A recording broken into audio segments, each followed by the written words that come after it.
Hi, it's Michelle here, and today we've got a bonus edition of the Running Tales podcast, which actually doesn't have so much to do with running. Regular listeners will remember my chat with Chris Lamb back in episode 14 of the podcast. Now, as well as being an exceptional runner, Chris likes to take part in some unusual races, including the UK's Wife Carrying Championship. Our chat with Chris came to the attention of a Canadian couple, Jerome and Lucy, who have created their own unique pool party game. It's called Ovasinax, and I caught up with Jerome to find out a bit more about this rather wacky idea. So it's a tandem sport / game Right. that was inspired by three other sports / games. The three other competitions or contests would be wife carrying, which you know all about. You've done a podcast on that. The sport of tandem surfing, which is at the other extreme. It's an extreme adventure kind of sport. Not sure if you know about that, but it's kind of gymnastics on a surfboard on the ocean waves. It's very popular. Yeah, it's very popular in Hawaii and the United States, but also in many parts of the world. And there are UK teams as well that I can tell you about if you'd like to know.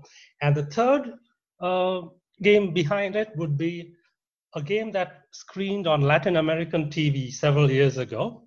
It's in Spanish. The game is called, it's actually part of a bigger game show. They have several mini games within that TV game show. And one of the competitions was called Relevos, which is the Spanish word for relay. And again, I can show you a link about that, or I can explain it if you like. But it was within a broader game show called Combate, again, the Spanish word for combat. And it was screened in countries like Bolivia and Peru and Ecuador and Costa Rica and so on. So as you can see, one of the games, wife carrying, as you know, is kind of an informal, not a game that doesn't have very strict rules, and it's kind of more a fun kind of thing, even though, of course, lots of people take it seriously. On the other end, you have tandem surfing, which is a game with very strict rules, and it's like a gymnastics competition. It's judged like only for people with extremely high athletic ability and skill, so it's not for everyone. And then the game show, of course, is a kind of in between. So we thought of merging those three based on our youth. We are both originally from island nations, even though we now live in Canada. I'm originally from Sri Lanka. As you know, there are lots of Sri Lankans in Britain, and my brother actually is a family physician in the NHS. So he's a British citizen as well. In London, though. Anyway, that's a separate issue. And then my wife, Lucy, is of Philippine descent. So she's also from an island nation originally. And most of her family is in Hawaii. So we visit, we often go there. And that's, again, another reason behind this game. So you might wonder about the name. So the name is based on when we started thinking back to our youth and various games, and we tried this out, we thought of regulating it in some way, create a rule book kind of thing, make it more like a sport, have a strict set of guidelines and rules and regulations and so on. Basically, it's her idea, but I designed the rules and things like that. And we tried it out, of course. And then we got feedback. Of course, we just put feelers out to our friends. Most of the feedback, interestingly, came from Scandinavia, where you may know wife carrying is really popular. Like, yes. In Finland, Sweden. So lots of fans of wife carrying actually gave us some feedback. So we thought, why not use a Swedish phrase to kind of come up with a name? Try and make it distinct, even though it may sound silly. At least it's distinct. So that's the reason behind that. Then after the creation, of course, it was letting people know. Now, one thing I should mention is it's not a business for us. We have our regular jobs. We're just fitness enthusiasts. We're never going to use this as a business or a way to make money or anything like that. That's never our intention. So we just, by word of mouth, spread it around. And perhaps not surprisingly, the country where we saw the most interest was Australia. As you may know, Australia has a great pool party culture. It's warm. Not surprised. It's warm, yeah. In a country like this where we really have warm weather for 3 or 4 months of the year, it's not really a sport that's going to catch on. And especially now with the pandemic, it's totally out of the question. But Australia was where it was most of the interest came from. There were pool parties where there were informal races and things like that. If you look at our website, most of the pictures are from Australians who've tried it out and given their opinions. Now, there are certain challenges with the game, though. For one, safety, because with any physical activity, there's always the chance of injury. Even wife carrying, which is a kind of informal sport, does have its injuries as well. And if I'm not wrong, in many of the true competitions in wife carrying, the woman actually wears a helmet. So that's something that we are a little reluctant to have, because kind of takes away from the party vibe of the game, is what we think. So anyway, Australia is where most of the informal games have taken place. No formal games have yet taken place. So there is no world championships or things like that have happened. But there were several exhibitions planned, including in the UK. Okay. And I'm not sure, maybe you probably might not have heard of him, but his name is Max Glover. He's based in Cardiff. He's an ex-Royal Marine. He's into bodybuilding. So he was actually planning to do an exhibition during the spring. But of course, that was when the lockdowns and the virus came. So he still hopes to do that. And I was speaking to him actually just before this, and he did mention that I could mention his name on the podcast. And so if there's anything that's going to happen in the UK, he'll probably be behind it.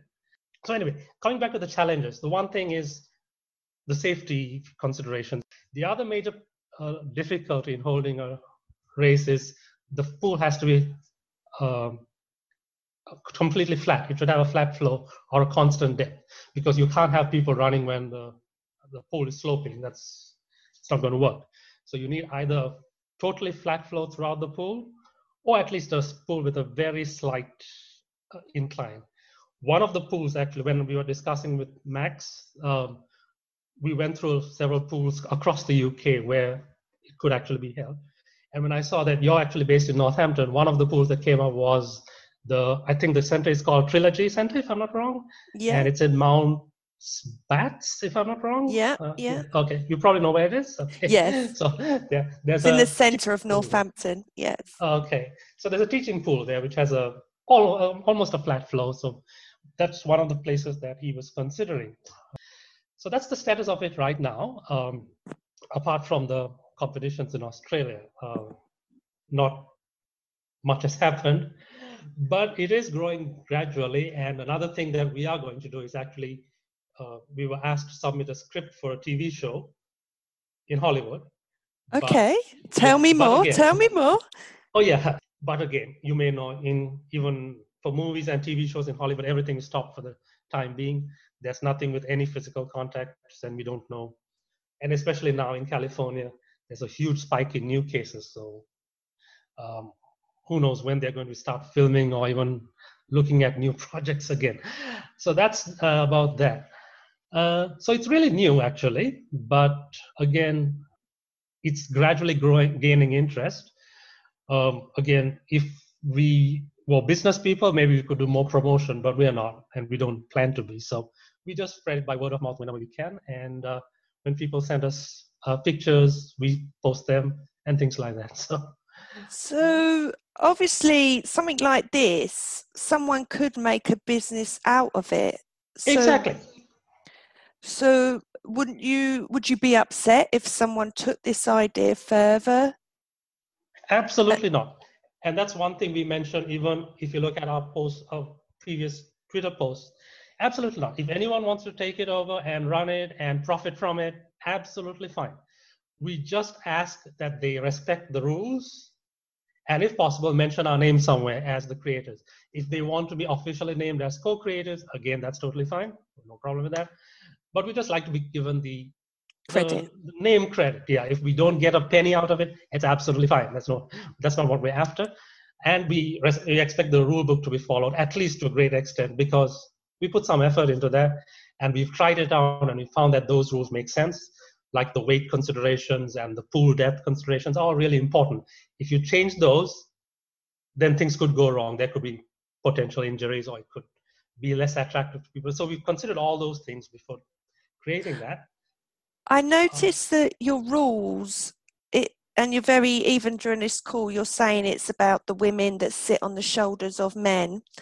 But we're in a modern world now, and could you do it the other way round? And could you have the same sex couples doing the sport? We could, but keep in mind, again, nothing homophobic about this, but we found that the interest level is much greater among opposite sex couples, one thing. Secondly, the weight consideration, like we insist that the partner at the top has to be at least 1/3 of the weight, has to be at least 2/3 of the weight of the partner at the bottom. So it's very difficult when you have a same-sex couple for that to be maintained and for the couple to be competitive. We found that.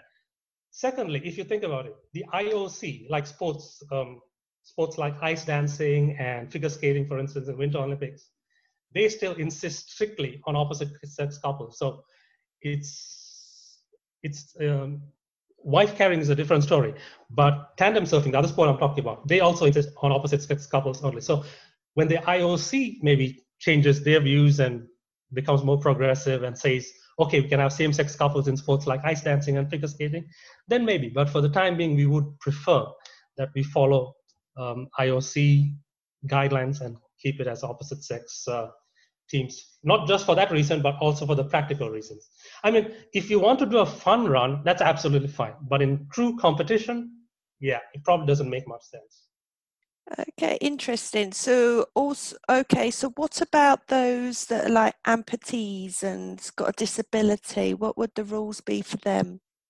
Oh, we haven't thought about that. It's something that that's something that needs to be thought about when you actually see it, right? Because, for instance, the Paralympic Games, for instance, you have people with different kinds of disabilities. Until you see how each person deals with his or her disability, you can't really make a rule for that person. So again, once we see maybe an amputee or maybe someone who's blind, each of those individuals would need different rules. You can't have the same rule for.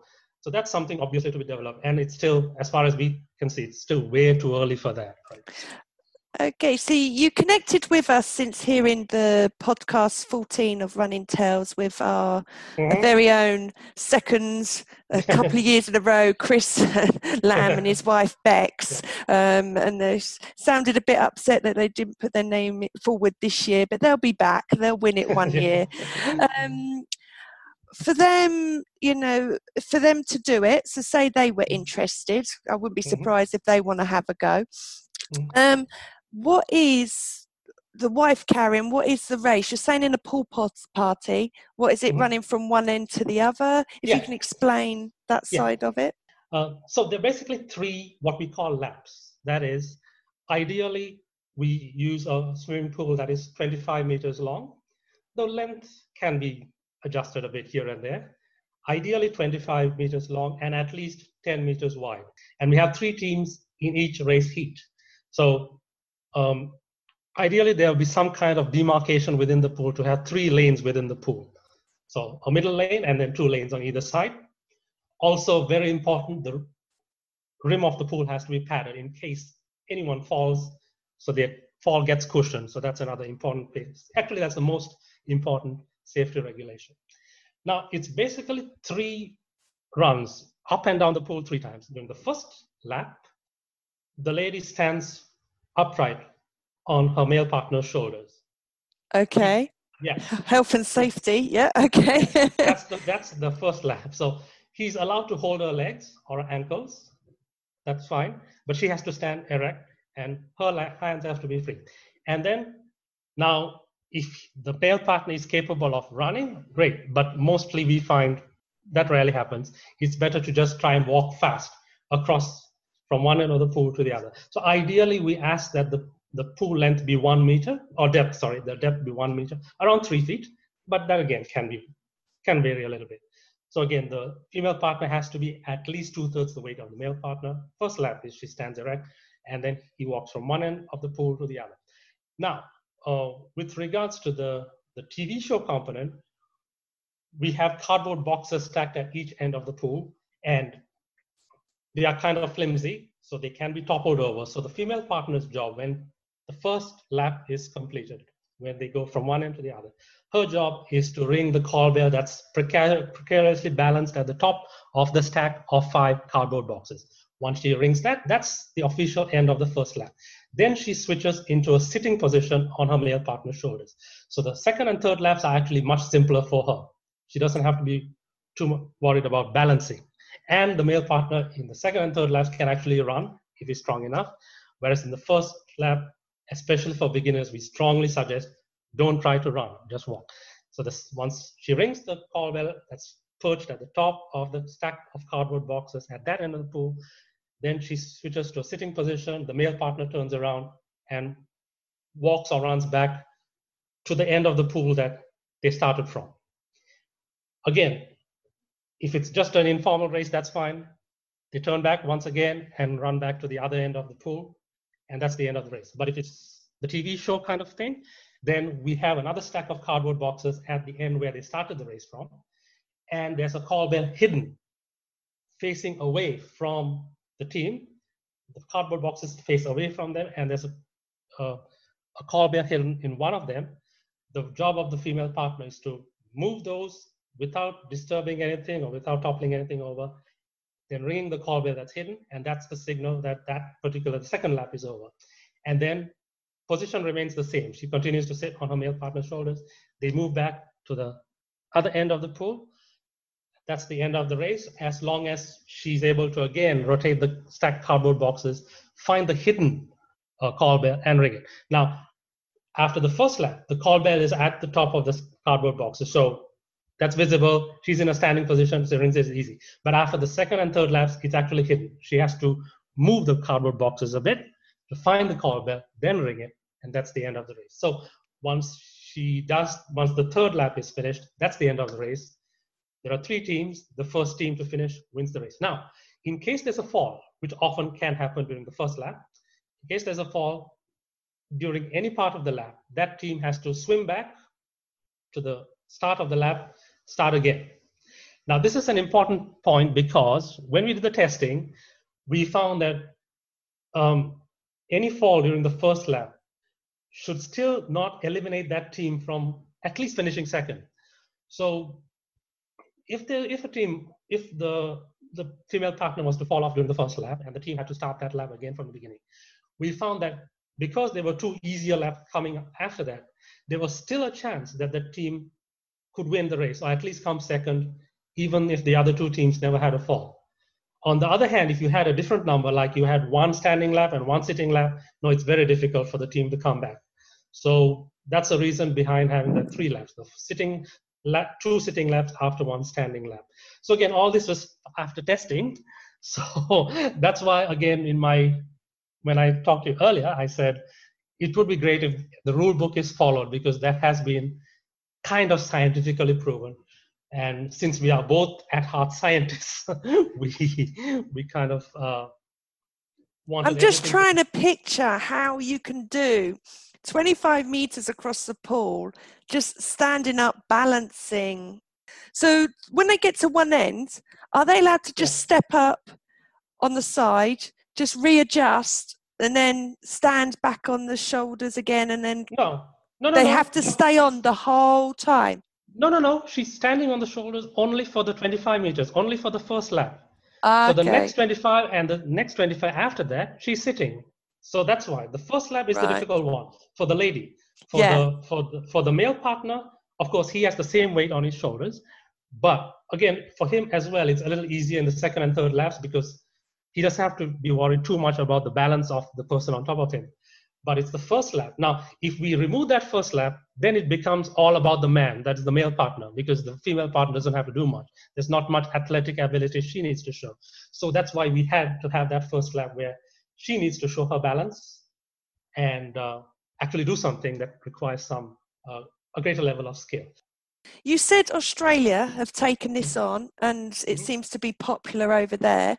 What sort of age group are you attracting? Because I can imagine this being like a 18 to 30s type party. 18 to 20, 18 to 30, yeah. That's the key demographic.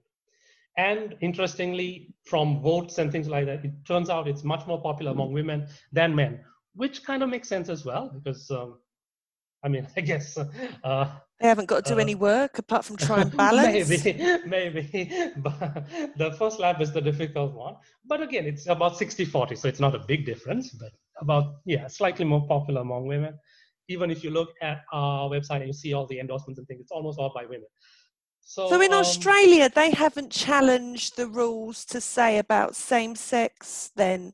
Because Not really. you're saying about the women being, the dominant key, ones in supporting this. Actually, we've had many comments to the opposite, asking us to keep it that way and asking us to keep it a bit more conservative. If I'm not wrong, Australia is still a rather relatively more conservative country than most countries in Europe or even here in Canada, which is a really liberal country. So, Wow. so we've thought about all that. But again, the rules make it a little difficult for a same-sex couple because of the body build. And also, as I said, we think it's best, at least for now, to follow the IOC. After all, they are the premier. Just can you, for us Brits and whoever around the world listens to this, because I do have followers around, what does the IOC stand for? International Olympic Committee. So have you approached them about this? Oh, no, it's way too early. But it's good you mentioned that. You probably have heard of the World Alternative Games Festival in Wales every 2 years? Yes. You have, right?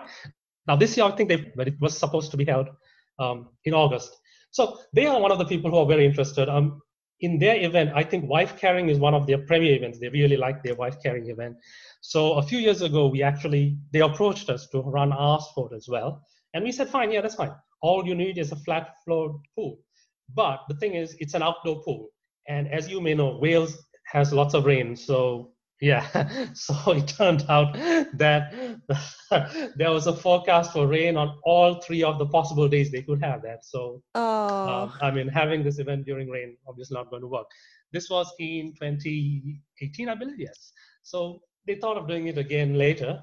This year was a possibility, but again, it's postponed. So maybe they'll think about it next year. But again, we are not very sure if most of the people who attend that festival will be into this, because they seem to be more into rugged sports like hay tossing and wife carrying and sports that involve, the ground. How do you explain this? The woods. Trails and stuff. Yeah, woods and trails. Like they like to get dirty. That's what you're saying, Jerome. Yeah. They like to get dirty. There's a race that they have inside the bog. What's that called? I can't remember. That's the one they're famous for. So you've said about, Wales, so it's already coming to the UK in some form. You've said Australia. I'm surprised you haven't mentioned it didn't catch on in California, Beach Boys, I'm thinking here, surfing. Yeah. And Hawaii, your side of it, I know you're in Canada, but over that side of the pond to us Brits. Yeah. Is there an interest over there? There's lots of interest, and I said we've been asked to pitch it as a TV show. But in the US, it's really tough because so many ideas are competing at the same time. So it's really to get attention to this, especially when you're not going to invest much into it. So like if we had a great promotional campaign with maybe a PR or marketing company, yeah, maybe. But otherwise, it's really tough because, as I said, lots of competition, lots of things going on. And certainly this year is out of the question because, as you know, they've started opening the beaches, and then now you've had a huge spike in cases. They might even close all the pools and beaches again. But anyway, we'll think about that. So going back to your earlier suggestions, if someone in the UK or anywhere in the world is willing to take this on, they can even name it after them if they like. Well, like something like, let's say if you were to take it on, just hypothetically, you could name it as Ovasinax by Michelle Lois. I quite like the idea of a game named after me. If you want to find out more information about Ovasinax, then visit www.ovasinax.weebly.com. I hope you enjoyed our little diversion from the norm. We'll be back on Friday with our normal Running Tales format, when I'll be speaking to Steve Edwards, who is attempting to run an unbelievable 1,000 marathons. Yes, folks, 1,000 marathons, with each one taking less than 3.5 hours. Incredible. See you then.